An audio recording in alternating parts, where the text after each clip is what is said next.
உங்ககிட்ட கொஞ்சம் பேசணும். அப்புறம் பேசலாம்டா. இல்ல இப்பயே பேசணும். என்ன பேசுனா? எல்லா கோயிலையும் பிச்சை எடுக்கிற மாதிரியே கனவு வருது. டாக்டர் இருப்பாரு, அதுக்கு பணம் பைனான்ஸ் இருப்பாரு. ஏன் நீங்க யாரு? நான் இந்த தியேட்டர் ஓனர். நான் யாரு? கண்ணாடி இருப்பாரு. சார் இந்த தியேட்டர்ல நான் யாருன்னு கேட்டேன். மேனேஜர் மாதிரி.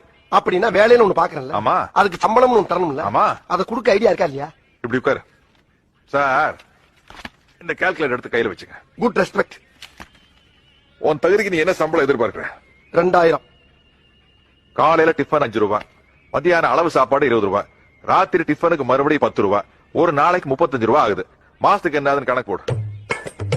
1050. 1050 ரூபாய். அப்புறம் நீ இந்த தியேட்டர்லயே படுத்து எந்திரிச்சு குளிச்சு கக்கூச நார் அடிச்சு வீடு மாதிரி பந்தா பண்ணிட்டு இருக்கிய. வீட்டு வாடகைங்கிற வகையில ஒரு 425 ரூபாய் போடு. 1475. அப்புறம் கேன்டீன்ல நீ குடிக்கிற ஓசி டீ, ஓசி காஃபி, அப்புறம் திருடி திங்கிற பாப்கார்னு, இந்த கணக்குல ஒரு 250 ரூபாய் போடு. 1725.